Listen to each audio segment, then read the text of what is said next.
माता रानी। दोस्तों, आपके अपने चैनल शिव साधना में आपका स्वागत है। माँ भगवती दुर्गा की अपार कृपा आप पर सदा सर्वदा बनी रहे। दोस्तों, सोमवार के दिन पड़ने वाली अमावस्या को सोमवती अमावस्या के नाम से जाना जाता है। सनातन धर्म में इस बार अमावस्या का विशेष महत्व माना जाता है। इस दिन पवित्र नदी में स्नान और दान करने से अक्षय पुण्य की प्राप्ति होने के साथ साथ पितृ दोष और काल सर्प दोष से भी मुक्ति मिल जाती है। इस दिन भगवान शिव और माता पार्वती की पूजा की जाती है। इस दिन सुहागिन महिलाएं अपने पति की दीर्घ आयु के लिए व्रत रखती है। जानिए सोमवती अमावस्या की पावन कथा। सोमवती अमावस्या व्रत कथा के अनुसार एक राज्य में गरीब ब्राह्मण परिवार रहता था। उस परिवार में पति पत्नी और उसकी एक पुत्री थी। उसकी पुत्री धीरे धीरे बड़ी होने लगी और उस पुत्री में बढ़ते उम्र के साथ साथ स्त्रियोचित सद्गुणों का विकास हो रहा था। कन्या सुंदर और संस्कारवान और गुणवान थी, लेकिन गरीब होने के कारण उस कन्या का विवाह नहीं हो पा रहा था।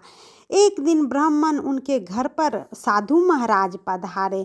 साधु महाराज ने कन्या के सेवा भाव से काफ़ी प्रसन्न हुए और कन्या को लंबी आयु का आशीर्वाद देते हुए साधु ने कहा कि इस कन्या के हाथ में विवाह योग्य रेखा नहीं है।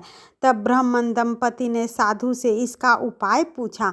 साधु महाराज ने बताया कि कुछ ही दूरी पर एक गांव में सोमा नाम की एक धोबिन महिला रहती है अपने बेटे और बहू के साथ, जो बहुत ही संस्कार संपन्न तथा पति परायण है। यदि आपकी बेटी उस धोबिन की सेवा करे तो धोबिन खुश होकर उसे अपनी मांग का सिंदूर दे देगी, जिससे कन्या का विवाह तय हो जाएगा और इसका वैधव्य योग मिट जाएगा। साधु ने ये भी बताया कि वह महिला कहीं बाहर आती जाती नहीं है। यह बात सुनकर ब्राह्मणी ने अपनी बेटी से सोमा धोबिन की सेवा करने का प्रस्ताव रखा। अगले ही दिन कन्या प्रातः काल ही उठकर सोमा धोबिन के घर जाकर साफ सफाई और अन्य सारे कार्य करने लगी और इसका पता धोबिन व उसकी बहू को नहीं चल पाया।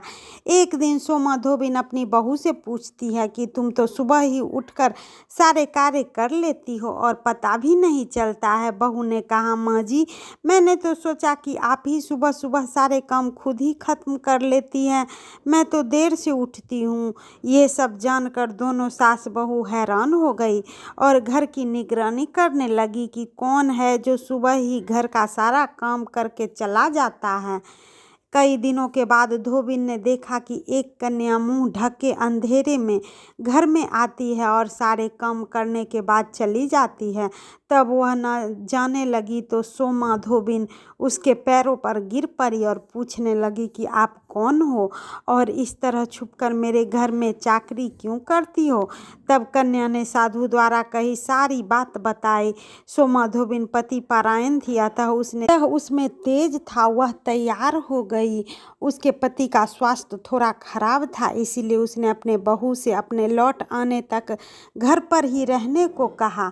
सोमा धोबिन ने जैसे ही अपने मांग का सिंदूर उस कन्या की मांग में लगाया, सोमा धोबिन का पति मर गया। उसे इस बात का पता चल गया। वह घर से निराजल चली थी कि रास्ते में कहीं पीपल का पेड़ मिलेगा तो उसमें भंवरी देकर उसकी परिक्रमा करके जल ग्रहण करेगी।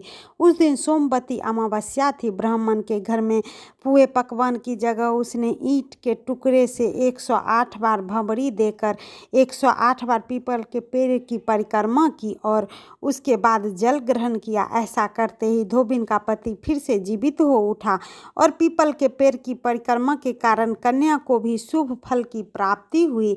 उसी दिन से सोमवती अमावस्या के नाम से अमावस्या का यह व्रत होने लगा।